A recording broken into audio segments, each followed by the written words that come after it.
Hello everyone, my name is Priya Chauhan. मैं एक science से पोस्ट ग्रेजुएट हूँ। Welcome to my YouTube channel one level up. मैंने बहुत सारे वीडियो कोर्सेज से पढ़ाई करी, बहुत सारे ऑनलाइन कोर्सेज परचेज किए, कोचिंग भी ली और वहाँ पे मुझे सिर्फ एक ही चीज़ लगी कि वो लोग ये कहते हैं कि ये एक मिथ है कि हम एट अ टाइम सिर्फ एक ही कॉम्पिटिटिव एग्ज़ाम की तैयारी कर सकते हैं, या तो वो एसएससी हो या तो वो बैंकिंग हो।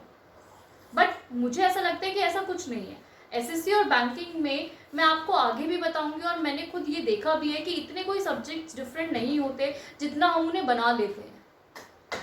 सब्जेक्ट्स जो है वो ऑलमोस्ट सिमिलर है दोनों में, बस लेवल ऑफ क्वेश्चंस जो है वो थोड़ा डिफरेंट है, मानती हूँ। लेकिन जो सब्जेक्ट्स हैं अगर आप उन्हें ढंग से पढ़ेंगे तो आपको ज़रूरत ही नहीं पड़ेगी ये देखने की कि जो लेवल है या जो पैटर्न है वो कैसा है एक एग्जाम में। आप उस चीज़ को देखिए और अपने सब्जेक्ट पे फोकस करिए। मैं आपको प्रॉपर गाइडेंस दूंगी, मैं आपके साथ प्रॉपर हेल्प करूंगी, प्रॉपर आपको प्रोसीजर दूंगी, स्ट्रैटेजी दूंगी ये बताने के लिए कि हाँ, हम कंबाइंड स्टडी कर सकते हैं एसएससी और बैंकिंग की, ताकि एक साल में जितने भी एग्जाम्स होते हैं वो हम सब क्लियर कर सकें। मैंने भी अपने एग्जाम्स क्लियर करे हैं और एक ही साल में मैंने एसएससी सीजीएल भी क्लियर किया है और आईबीपीएस पीओ भी क्लियर किया है। तो आप भी ये सब कर सकते हैं। Please like, share and subscribe my channel, and please give your full support to me.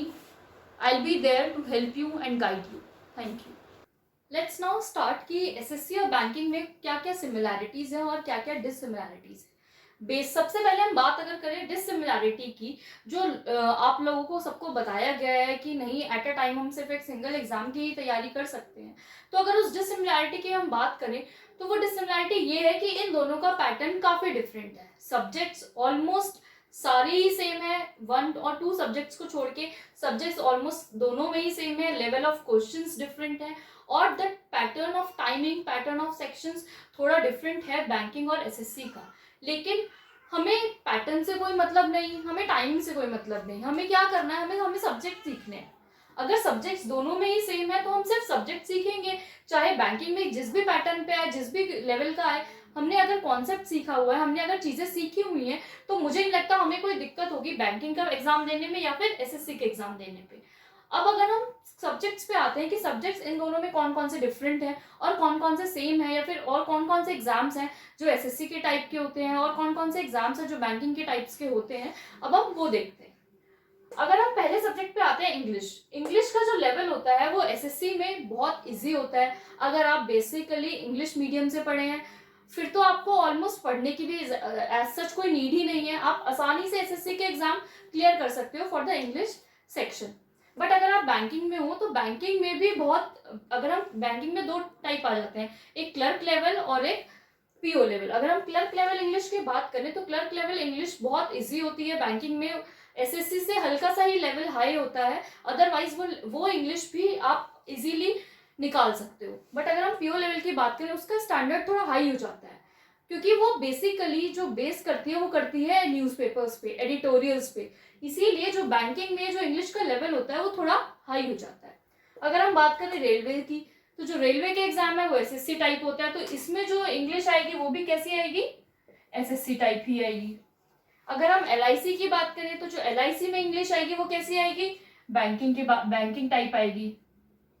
और यहाँ पे तो मैंने अभी सिर्फ 4 ही एग्जाम्स का एग्जाम्पल लिया है। मैंने डिस्क्रिप्शन बॉक्स में अटैच किया है एक फुल पीडीएफ, जिसमें मैं आपको और भी एग्जाम्स के बारे में यही एक चार्ट प्रोवाइड कर रही हूँ। आप उसे भी जरूर डाउनलोड करके देखिएगा, उससे आपको पता चलेगा कि कौन कौन से सब्जेक्ट सब में, सारे एग्जाम्स में सेम होते हैं, ताकि जब आप तैयारी करना शुरू करें मेरे अकॉर्डिंग तो आप एक सब्जेक्ट पढ़ेंगे तो वो एक साल में जितने भी एग्जाम्स होते हैं मोस्टली वो सब क्लियर कर सकते हैं। सिर्फ उसी एक तैयारी के लिए आपको अलग अलग नहीं करना पड़ेगा कि चलो इस साल हम बैंक की जॉब ले लेते हैं, नेक्स्ट ईयर हम तैयारी करके एसएससी की जॉब लेंगे।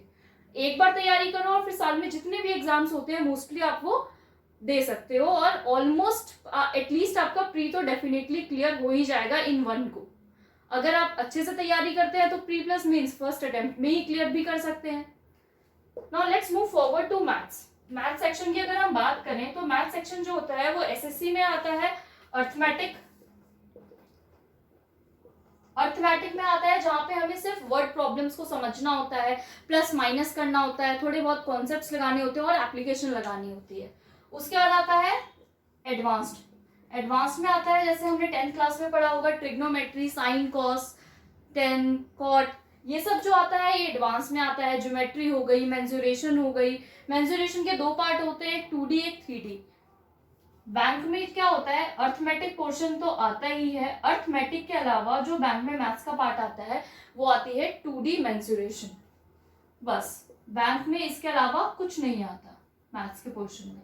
तो इसीलिए अगर आपकी मैथ्स हल्की भी वीक है तो आप बैंक की तरफ जाइए, और बैंकिंग के मैथ्स इतनी इजी होती है कि आप वन गो में तैयारी करके पेपर इजीली क्रैक कर सकते हैं।